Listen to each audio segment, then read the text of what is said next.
Today I want to go through Lightroom and show you how images are organized and saved and how the folder structure works. I get a lot of questions about this, and this probably causes some of the most frustration for people. To start, I want to go into my Finder and go to my Pictures folder. If you have a PC, you have a similar structure where you have a Pictures folder. I'm going to go to 2017, and you can see how I have all of these folders here, and you can just see the images that I have loaded into my computer. So these are by the date taken. And then you can see over on the side it says .nef because I do shoot in RAW. Just a side note, if you do have a Mac and you wonder what happened to all of your iPhoto pictures, that's in a separate spot. I keep my iPhoto stuff separate from the pictures I take on my big camera. The biggest issue I see with people with Lightroom and where they run into problems is, let's say you have an image like this one. Over here, it's going to take it a second to load, and you know, oh, that picture's from my Yellowstone trip, and you can tell from the date. You might be tempted to make a folder in this file here within your pictures called Yellowstone, and that used to be how people organized images. Lightroom works very differently. If you rename a folder or you move its location, Lightroom can't find it anymore, and you'll get a little question mark. I'm going to go ahead and show you what I mean by that. So for starters, you'll see I have this digital scrapbooking collection. So if you see I have all of these, this is what I use when I make family albums and different things like that. So I'm going to go back where you can see, well, I'll just leave this open. So this is something called a collection, which I'll explain in a minute. But what happens is if I go to my desktop, you can see where this is where I have digital scrapbooking linked. If I go and I move digital scrapbooking over to Documents, for example. So let's go put it in Documents. What you'll see happen when I go back to Lightroom is that you'll see this little exclamation point. Can you see that exclamation point there? So it says Katie, it's the sun prints. So I'm going to go ahead and click this and say, okay, I want to locate that. Well, I know that I just moved this to Documents, so I'm going to go to Documents. I'm going to go to Digital Scrapbooking. I know that that's a paper pack, so I put it in Papers, and it's this Ledger's Sunprint. So I'm going to go to Sunprints. Gotta find it. There we go, Ledger Sunprints. Tell that image matches this one. I'm going to go ahead and hit Select. And you can see how that exclamation point went away. Now if I do this again, I want to show you there's another option. So that fixed that link. So I can go ahead, I'm going to click Options.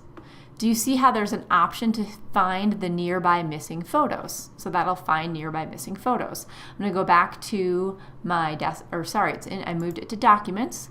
I'm going to go to Digital Scrapbooking. I'm going to go to Papers, and I know that that's in candy jar paper, and it's this little preview. So I can hit Select, like so. Now those two missing files are found. You'll notice that it didn't find any other files. That's because this was the only picture in this folder. What happens though is if you had moved and renamed folders from a trip, then it would find all of the other images. I'm going to go to Folkstad and go to Pictures 2017, and here I have all of these images from 7/13. If I had renamed this folder here and I had found this first image in this trip from my Yellowstone, it would then relink all of these other images within that folder. If you do move something or rename it, you can find things in clumps. This only found the one because each of these images were in their own folder. There wasn't anything else associated with it. I'm going to go ahead and move this back. So this is another way to fix it. I'm going to take Digital Scrapbooking and I'm going to move it back to my desktop. The reason I'm doing that is because I have a lot of stuff linked there, and I use digital scrapbooking for a lot of different things. Do you see how now all those exclamation points disappeared? Except for these ones that I had changed the link on. So you get to see this again. I can go to Desktop, I can go to Digital Scrapbooking, I can go to Papers, and I know it's in this Ledger Sunprint. I'm going to go ahead and relink this one, hit Locate, go back to Desktop, Digital Scrapbooking, Papers, It's this candy jar. And preview. I'd say at least once a year somebody hires me to fix their Lightroom catalog for them, because this is something that if you do rename a bunch of files, it's going to create havoc. So do be careful. One of the things I teach in my classes is when you load your pictures, just stick with your computer's default. When you load it, Lightroom makes a link to that original image. I'm going to go back to all pictures.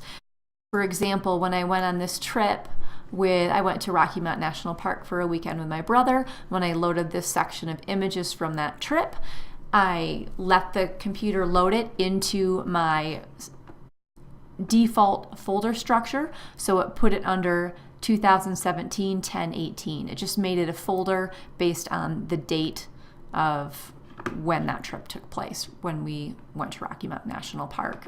And you'll notice in Lightroom, just a side note, you can see all of this other information as well, but this folder is here too. So this picture right now, as I look at it, this is not saved in Lightroom. Lightroom made a link to the original folder on my hard drive within my pictures folder, and it's showing me from this location. The benefit of doing this is you can have multiple albums. So for example, under 2017, I have fall, winter, and you can see I have this Estes Park album. So this has all of the pictures from when we went to Estes Park.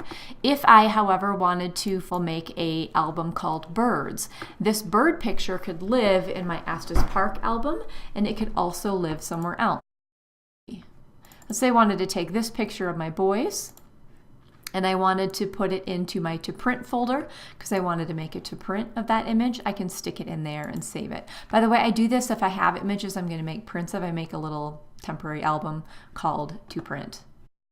So I can go back to Estes Park. The benefit of doing it this way is that you can have one image in 4 different, 5, as many different albums as you want, but you're not bogging down your computer making 4 different replicas of that image. The other benefit of doing it this way is I can have, for example, these 2 images.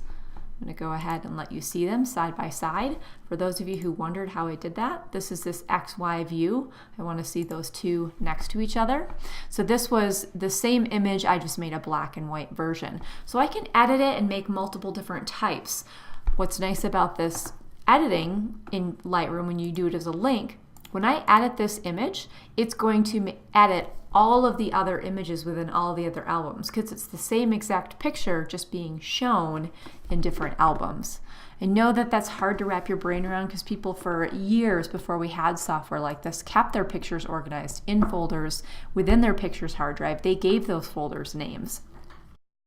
You do have to be really careful with Lightroom. It is linking. It's linking all of these images to the original location in your hard drive. If you rename those files, you're going to have a hard time finding them. I'm going to go back. You can see how I do have these collections.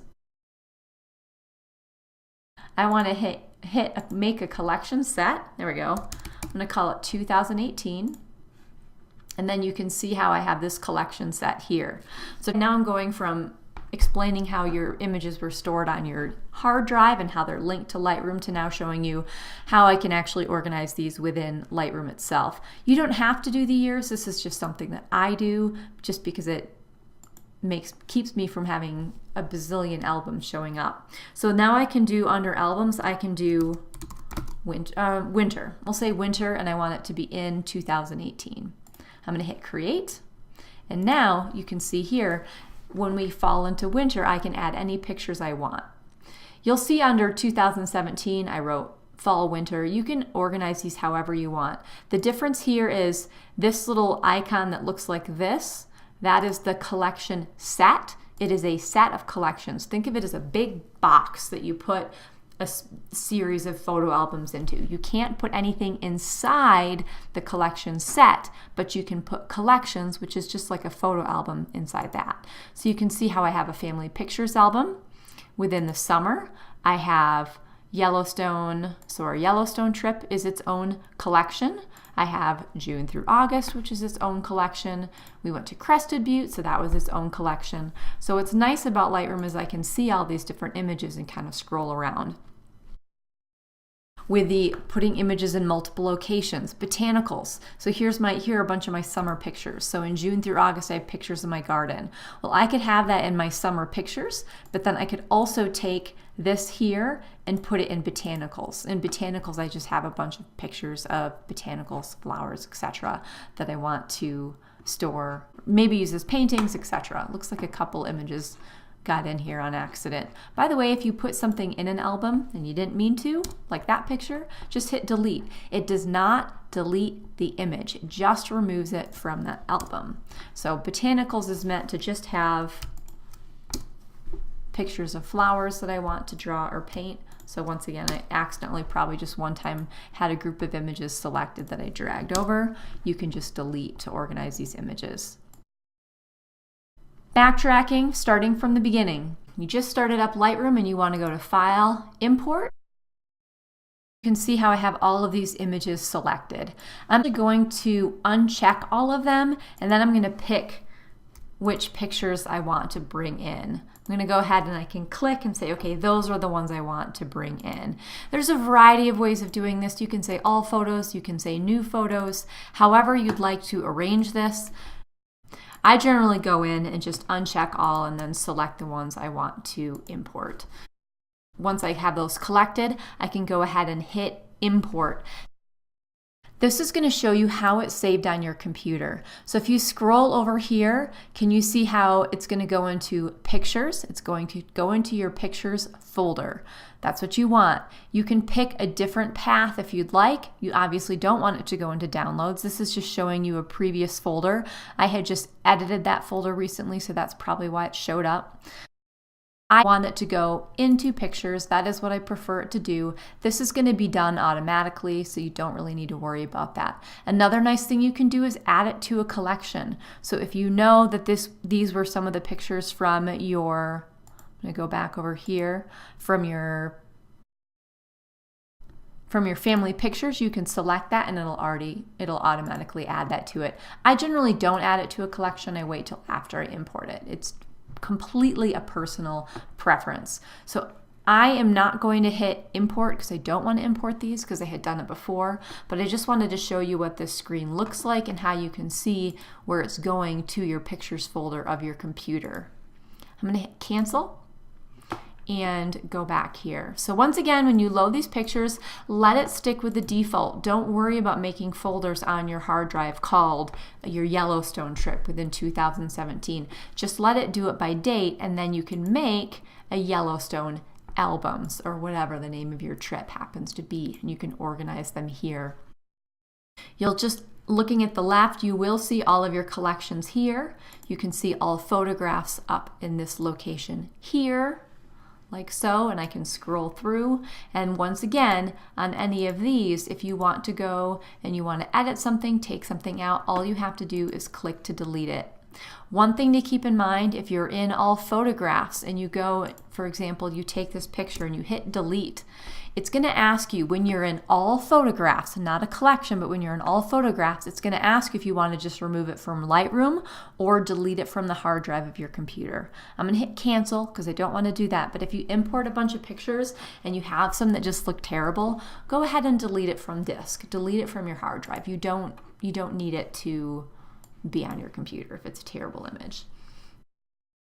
From the left, you've got your catalog that shows all photographs. You can see your previous import here. You can see all of your collections down here. You can see the folders of your hard drive here. By the way, if you notice I have these question mark, those are old files that I used to have that I moved around. I had some weird folders on my computer and I changed that. So I did update those links. These don't exist anymore. Don't worry about this too much. So this is that Ledger Sunprints. That's that link that I moved today. It's just reminding about it. I don't really need to worry about it. I'm just hit remove because I don't need that anymore. Here you can see where most of my images are linked. Here's the 2015. Here's 2017, for example, so you can see it shows you the image count. The only benefit of this is if you are new to Lightroom and you haven't made any collections, sometimes this is an easy way to find things. Generally, I recommend people don't look at folders just because it tends to confuse people. The key thing you want to look at when you're organizing your pictures, make collections. And the most important thing to remember is When you make a folder on your computer, if you have your pictures and you've imported them and it put the folder name and it based it on the date, don't import it into Lightroom and rename it later. If you rename it, you will lose that link and you're going to have to do that little click on the question mark and tell it where to find the image again. Remember to organize your pictures. Since you have Lightroom, go ahead, make collections and organize them that way. It allows you to simplify the process. I know it seems more complicated at first, but it does make your life easier. You can have one image saved to multiple collections, but it's the same picture, and anytime you edit it, it updates it within all of those spots. And so it does help you, and that is why Adobe made it that way. Enjoy Lightroom, have fun editing your pictures. I'm sure I'll post some more videos later showing you how to actually develop these. But at the very least, now you know how these images are saved and stored within Lightroom.